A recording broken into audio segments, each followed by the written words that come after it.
Muy buenas tardes, amigos de todo el país. Bienvenidos nuevamente a Rumbo de la Tarde, aquí por la 98.5 FM.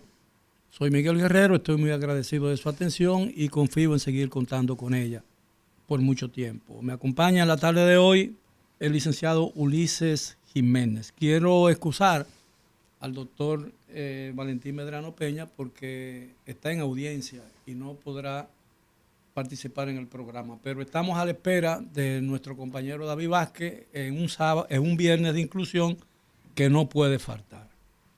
Mira, yo no tengo muchos temas en el día de hoy, pero yo quisiera referirme básicamente a algo que el gobierno entiende que es fundamental en su gestión. El gobierno se precia de los avances en la lucha contra la violencia y la delincuencia en el país. Y cada lunes, el presidente, o cada lunes, no sé si todavía se está haciendo esa reunión, se reúne en el Palacio o en cualquier otra dependencia del Estado Dominicano con un alto mando militar y policial para analizar los avances en la lucha contra la delincuencia y la criminalidad. Y las cifras que aporta el gobierno dominicano con relación a ese tema son muy optimistas. El gobierno dice que cada día avanza en la lucha para la superación de uno de los cánceres de la vida política dominicana, que es la violencia, la delincuencia y la criminalidad, que anualmente provoca muchas muertes y mucha infelicidad en grandes familias o en muchas familias dominicanas. Y cuando decía grande no me refiero por la cantidad de dinero, sino por el número de personas que pueda tener una familia, porque mientras más grande es la familia, más se sufre y más grande es el dolor que provoca la muerte o el atropello de un miembro de esa familia. Bueno, yo quería hacer esa breve introducción para informarles que en el día de hoy se ha publicado que una institución internacional que se especializa en medir los niveles de delincuencia y criminalidad en los países y en las principales ciudades del mundo, conocido por su nombre de Global Index, acaba de publicar su ranking de las ciudades más peligrosas del mundo en el año en curso, es decir, en el 2023. Y ese ranking califica la criminalidad en Santo Domingo como muy alto, muy alta. De manera pues que según ese ranking y ese informe de Global Index, la delincuencia ha aumentado aquí en la República Dominicana, óigase bien, un 75.77% en los últimos 3 años. Es decir, en los años que le ha tocado al presidente Luis Abinader gobernar a la República Dominicana. Cuando uno lee estas cifras, uno quisiera estar leyendo una mentira o una exageración, porque uno vive aquí en la República Dominicana y en la medida en que los niveles de inseguridad decrecen, mayor es el peligro que uno confronta en las calles, en su centro de trabajo o incluso a veces en su propia casa, porque se han dado muchos ejemplos o muchos casos en que personas mueren asesinadas dentro de su propio hogar por personas que intentan o que entran violentamente al inmueble para robar y terminan asesinando a las personas que allí viven. Y no estoy hablando de un caso o 2 o 3 casos esporádicos, sino estoy hablando de algo que en algún momento dado en la historia reciente de la República Dominicana, ahora y en el gobierno pasado, no quiero simplificarlo diciendo que eso es un fenómeno solo presente, pero realmente el sentido o el informe optimista que el gobierno periódicamente le da a la población con relación a los casos de la delincuencia quedan prácticamente desmentidos con este informe. Además, yo creo que este informe, lo que hace, el valor de este informe radica básicamente en el hecho de que confirma la percepción que tiene la gente con relación a los niveles de inseguridad existentes y la percepción que tiene la gente con relación al optimismo que tiene el gobierno de las cosas que está haciendo para combatir la delincuencia en el territorio nacional. De manera pues que esta no es una buena noticia para el gobierno en un fin de semana Y en la medida en que cosas como esta se agravan o presentan este panorama, mucho más difícil se hace el ambiente político y el panorama político a favor del gobierno dominicano. Me gustaría saber tu opinión, Ulises, sobre el caso. Bueno, siempre hay oportunidades de mejora. Yo pienso que el gobierno ha estado haciendo esfuerzos ingentes para enfrentar ese flagelo como lo es la delincuencia. Para nadie es sabido que mucha descomposición que se ha venido observando en países de Europa y en ciudades de Estados Unidos, pues evidentemente que se ha traducido en una influencia directa hacia países como el nuestro, porque vemos que personas que cumplen condenas en Estados Unidos no se puede quedar con ellos, tiene que mandarlo para acá, pero en la medida en que países como Estados Unidos, por ejemplo, en Colombia se arreció la lucha contra la delincuencia. ¿Qué hizo el colombiano delincuente? Que agarró el rumbo que mejor le pareció. Lo mismo pasó en Venezuela, pasó en El Salvador, pasó en Perú. Entonces, normalmente ese tipo de personas lo que hacen es que migran hacia lugares donde ellos entienden que tienen seguridad o que pueden operar libremente. Para nadie es un secreto que nosotros hemos visto ver crecer la delincuencia de extranjeros en el país. Hoy por hoy, usted va a cualquier cárcel y la población de ciudadanos, por ejemplo, haitianos, que eran mínimas, las personas haitianas que estaban presas, usted ve que sencillamente se ha triplicado. Y no solamente haitianos, venezolanos, colombianos, ustedes fácilmente... Bueno, yo tuve la experiencia, don Miguel, amigos, amigas, que fui a un colmadón en Pedernales y yo me encontré en ese colmadón grupos de colombianos tomando. Y tú dices, pero ¿cómo es que tú ves proliferar grupos de extranjeros tan fácil así? Bueno, sencillamente se han asentado en esos lugares.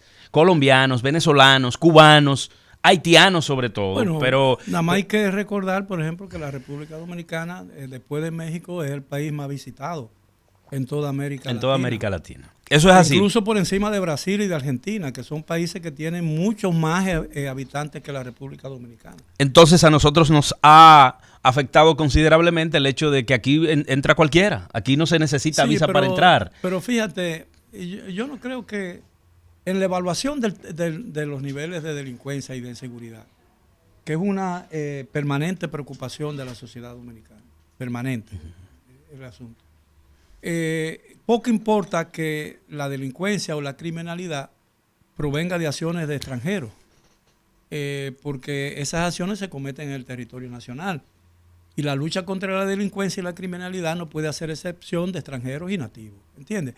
Pero yo también, cuando yo planteé este caso, yo no lo planteo solamente como una crítica o ganas de crear un ambiente hostil contra nadie. Porque yo reconozco que el gobierno está haciendo esfuerzos para combatirla, como está haciendo esfuerzos para combatir muchas cosas que andan mal. La reforma policial. Que andan muy mal. La reforma policial es un elemento a tomar en cuenta. El hecho es que esos esfuerzos no están dando los resultados que probablemente el propio gobierno espera. Y yo creo que eso también hay que reconocerlo. Porque todo el mundo quisiera en este país que aquí no hubiera delincuencia. Porque la gente pudiera... Hubo una época en el país, una época mala, porque era una época de dictadura, que la gente no cerraba las puertas de su casa. Y que no había, y que los jardines en los barrios residenciales, por ejemplo, como Gascue, que era el barrio principal residencial en Santo Domingo, ¿no? Estoy hablando de hace muchos años. Sí, hace 50 años. 50 años. La gente no ponía cerca. No había cerca, no había verja, no había protección. Ni siquiera al más bajo nivel. Sí. Y la gente se sentaba en la galería, la gente se sentaba en sus mecedoras. Incluso en la zona colonial, yo recuerdo que a veces tú caminabas y yo estoy diciendo, y estoy hablando hasta el año 80, los años 80 del siglo pasado. Por ejemplo, cuando yo fui funcionario, bueno, a finales de los años 80. Yo recuerdo que una vez estaba yo camino de una barra, de una cafetería en El Conde, como a las 5 de la tarde, donde jugábamos ajedrez, practicábamos ajedrez, y yo estaba subiendo por una de esas calles, creo que era la 19 de marzo o algo así. y había una señora tomando el fresco a las 5 de la tarde sentada en su mecedora en la acera, en aceras estrechas, porque las aceras de la zona colonial son aceras que no caben dos personas una al lado de otra caminando. Entonces, quiero refrescar esa imagen para decir que todavía la gente no temía sentarse y asomarse a la puerta de su casa. Hoy en día, yo creo que muy pocos dominicanos se arriesgan a sacar una silla o una mecedora y sentarse en la galería de su casa si vive en un primer nivel, ¿no? O y mucho menos en la acera de su casa, porque los delincuentes andan libremente por doquier. Y ha crecido tanto de la delincuencia que es una percepción muy difícil de desarraigar de la mente del dominicano. Y la gente tiene miedo de caminar. Miedo de caminar. Mira, yo estaba viendo unas imágenes que ahora en Europa, con la llegada de todo eso y la revolución que está viviendo Europa con las sublevaciones de las comunidades musulmanas por el tema ese de Hamas y de Israel. Y bueno, aquí mismo hubo un pleito en el día de ayer eso fue un pequeño tumulto. Eso fue una riña. Pues bueno, el Times Square en Nueva York se pobló de gente. Claro. La gente se está amarrando los celulares de la muñeca, pero bien amarrado, incluso con cadenas, que para quitarle el teléfono tiene que arrancarle el brazo. Sí. O llevarle la mano. Entonces, yo no quisiera que aquí llegáramos a ese nivel de temor y de indefensión en las calles. Pero la verdad es que la delincuencia sigue siendo uno de las mayores preocupaciones que hoy en día tiene el pueblo dominicano, y es evidente que los esfuerzos que se están realizando, muchos o pocos, yo no voy a entrar en el análisis ni a enjuiciar esos esfuerzos, pero evidentemente por los resultados que estamos viendo, no logran los objetivos que el gobierno se ha trazado. Sí, justamente eso era lo que iba a pedir, que las autoridades del Ministerio de Interior y Policía es interesante que vayan desarrollando el programa del cambio, de la transformación de la Policía Nacional, pero que no descuiden la seguridad ciudadana. Porque la realidad es que, y más adelante quiero hablar de eso, me dio mucha grima ver cómo jovencitos, estoy hablando de adolescentes, cruzar en la intersección de la avenida John F. Kennedy donde se une la Leopoldo Navarro con John F. Kennedy, frente a Rehabilitación, ahí hay un parquecito. Sí, claro. Y en ese parquecito yo vi adolescentes hembras incluso, con machetes ahí, corriendo detrás de otro, porque hay un conflicto entre dos liceos aquí cerca. Más adelante yo voy a hablar de eso, pero eso evidencia el descontrol que hay en las calles dominicanas. Sí, fíjate, también se ha observado que la desaparición virtual, yo no sé si existe todavía, pero en las escuelas no se ven. Antaño, y no muy lejano, un antaño no lejano, existía lo que se llamaba la policía escolar. Existe todavía. Existe, pero no se ven. No están de servicio en las escuelas, y en las escuelas se están produciendo fuera del recinto escolar, en las calles, en la vecindad de una escuela, y dentro incluso de los planteles, no solamente en el área del patio y de los jardines de la escuela, sino dentro del propio inmueble, dentro de las aulas incluso, y de los pasillos. Se están dando confrontaciones violentas de estudiantes incluso con armas blancas. Miren, en el año 80... Y eso, y nadie quiere, y ningún profesor quiere, y ninguna autoridad escolar quiere intervenir en eso, porque corre riesgo de resultar maltratado, herido, o incluso sancionado por la autoridad en caso de que un padre se queje de que un profesor maltrató a un estudiante, como se ha dado ya varias veces. Es decir, lo importante no es que los estudiantes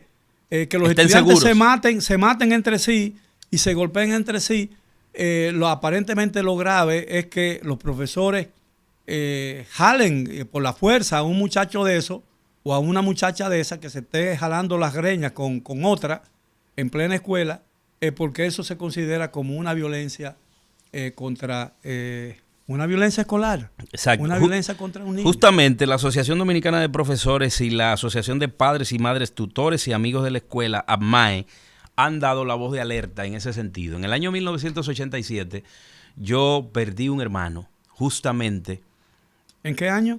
1987, en el Liceo Fidel Ferrer del Ensanche de la Fe. 36 años ya. Exacto. Yo perdí un hermano. Un hermano que nos dolió, nos sigue doliendo, sobre todo porque no se llegó a hacer justicia. Y eso se debió justamente a la delincuencia imperante en un centro educativo público. ¿Cómo murió tu hermano? Bueno, había una banda que operaba a lo interno del liceo, sobre todo en horas de la noche, y en ese tiempo, en ese horario, entre 5:30 y 10 de la noche, ellos aprovechaban muchas veces la ausencia de los profesores que no iban a dar la docencia para comercializar droga, comercializar cocaína.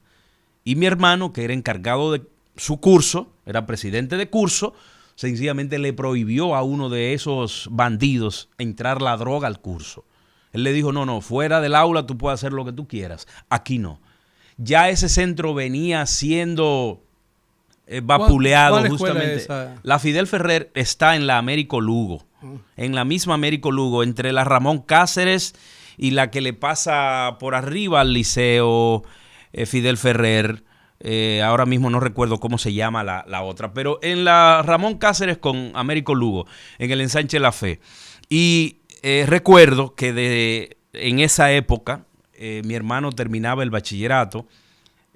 Bueno, me malograron el hermano. ¿Pero él era estudiante o profesor? No, él era estudiante. Él era estudiante de cuarto de bachillerato y era encargado del curso. Bueno. Entiendo. Entonces, la delincuencia de las escuelas, y no lo digo por decir que es vieja, no. Lo malo es que hoy en día está sin control la delincuencia. Como decía Miguel, no solamente en los alrededores, no solamente en el plantel escolar, no, dentro de las aulas. Hoy en día hay bandas que operan y que manejan a sus anchas a esos jóvenes. Recuérdense que la edad o las edades de esos jovencitos los hacen muy vulnerables.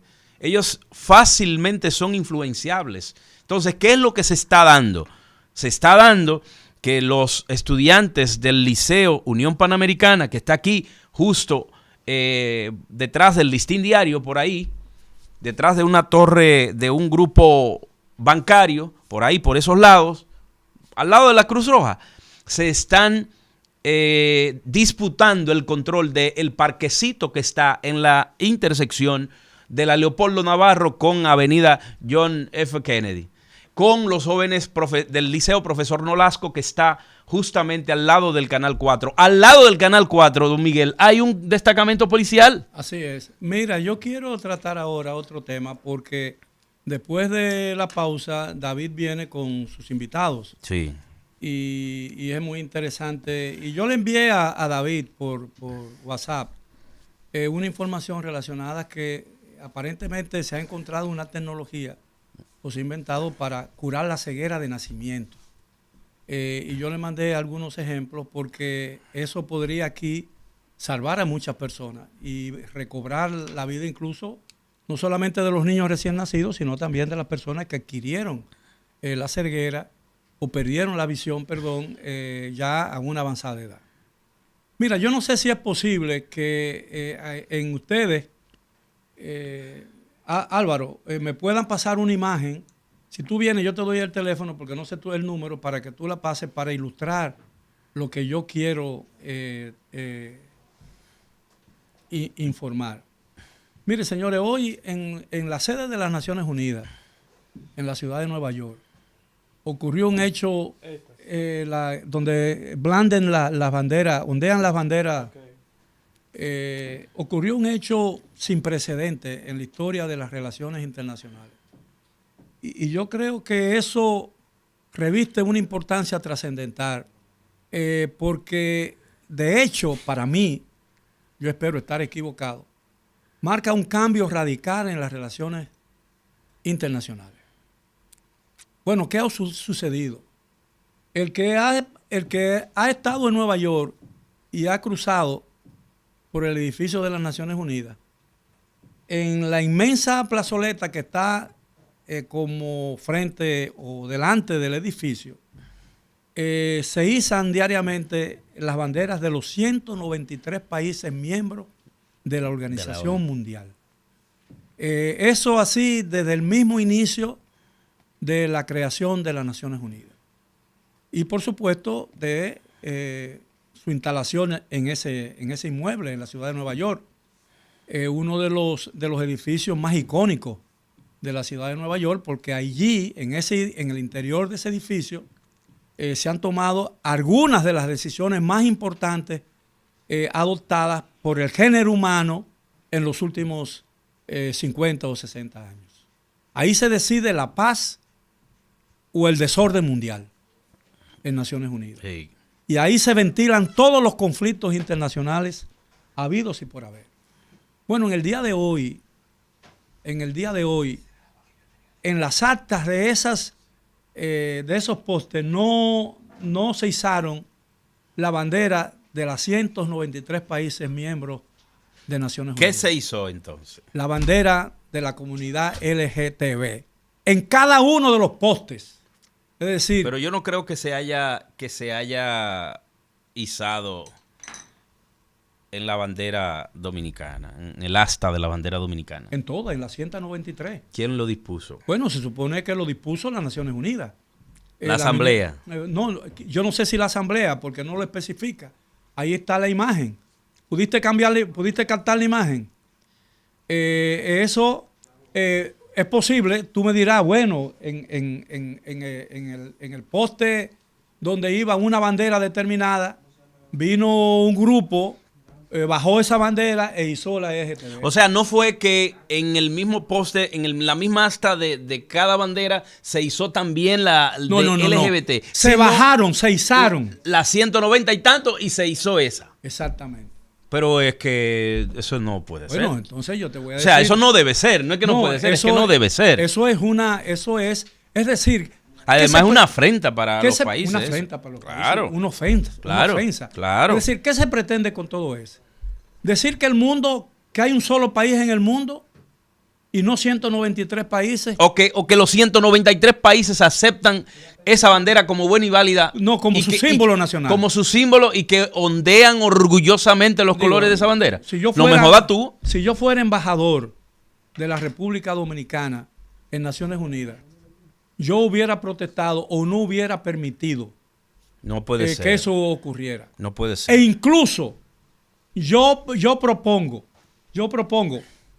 al gobierno dominicano, a la Cancillería Dominicana, que mañana... Alzar una voz de protesta. No, claro. No solamente una voz de protesta.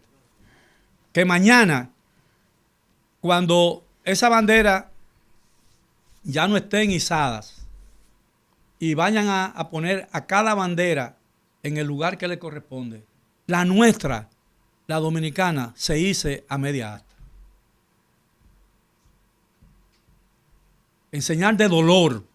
De luto, sí. Y de luto, porque eso es una ofensa al símbolo nacional y a la bandera dominicana. Porque además pienso que para ellos hacer eso, debieron no solo consultarlo, debieron pedir permiso. Usted me autoriza que en el asta donde está su bandera, yo baje su bandera y ondee la de tal cosa, porque usted no me puede imponer a mí, Ulises, un acto de esa naturaleza. Ulises, descarta eso, porque vamos a poner que Estados Unidos, los países europeos e incluso algunos países latinoamericanos presionados por el tema de la Agenda 2030 y todo eso hayan aceptado. Pero ¿tú crees que esos países musulmanes, donde la homosexualidad masculina y femenina está condenada a muerte, y que las mujeres cuando tienen, incluso son acusadas sin pruebas de haber cometido adulterio, son azotadas y flageladas hasta la muerte? ¿Tú crees que esos países van a aceptar que desciendan, que bajen la bandera suya para usar la bandera que ellos desprecian? Yo pienso que eso es un abuso. Eso debe haber sido, puede costarle el puesto a mucha gente en las Naciones Unidas. Y yo no creo que la República Dominicana ni ningún otro país haya aprobado, si eso se sometió a discusión Yo me niego, yo me resisto. No, yo pienso que eso fue un acto deliberado, sí, inconsulto, así abusivo. Pero si ellos prestaran atención a lo que estamos hablando, quizás ellos puedan... Porque la verdad es que eso no puede ser. Entonces, yo creo que el país tiene que dejar su voz y expresar su malestar por esto. Y si la Cancillería o el país fue obligado a eso... A saber si se enteró la Cancillería, sí, también. Bueno, pero hay un embajador dominicano, hay una delegación. Tú sabes que la delegación dominicana es una de las más numerosas. Dicen incluso que la delegación dominicana en Naciones Unidas es más numerosa que cualquier país de la Unión Europea. Digo, la República Dominicana tiene 10 millones, pero Alemania tiene 50 millones, ¿entiendes? Que debería tener 5 veces más. No, y además los problemas internacionales de Alemania son 100 veces o 2000 veces más grandes que los problemas que tiene la República Dominicana. ¿Entiendes? Sí. Entonces, sus necesidades en un organismo internacional como Naciones Unidas tienen que ser mayores que la República Dominicana. Yo creo que la Cancillería Dominicana debe estar en este momento preparando un documento para someterlo. Si se ha enterado. Por eso digo, si de alguna manera se enteró, y si no, que se entere por vía del rumbo de la tarde. Porque la verdad es que eso es bochornoso. Es bochornoso. Claro. No porque uno tenga algo en contra del movimiento, de ese movimiento. No porque uno sea homofóbico, o sea, de alguna manera contrario a ese tipo de corriente. No es nada de eso. No, es que la soberanía de cada país, tú tienes que respetarla sea donde sea. Y la bandera de cada país es parte de la soberanía. Lo decíamos ayer. No, exactamente. Pero no solamente eso, que es una falta de respeto. Claro. Al mismo organismo internacional. Claro. Y lo que ese organismo representa. Ayer hablábamos de eso. Sí. Yo decía que el tema del discurso de odio es muy impreciso y ambiguo. Y se va a apretar a muchísimos abusos. Eso sí es parte de un discurso de odio. Sí. Cuando usted me baja la bandera, mi bandera, para usted subir, claro, para usted izar una bandera que a mí no me representa. Y además, y que no representa los valores de un país. Y además yo te voy a decir algo. Suponiendo que una persona sea embajador dominicano en Naciones Unidas y vea eso, que la República Dominicana, por ejemplo, le estén bajando la bandera para hacer eso, aunque haya sido aprobado por el resto de la gente. Por medio, mejor donde va la mía, no pongan nada. No pongan nada. Ese acta, déjenlo vacío. Déjenla vacía. Claro. ¿Entiendes? Yo creo que eso es una falta de respeto, pero vamos a hacer una pausa para permitirle a David que entre con sus invitados. Claro. Porque hoy es Viernes de Inclusión y ese es uno de los segmentos más importantes que en toda la semana tiene Rumbo de la Tarde aquí por la 98.5 FM. Rumba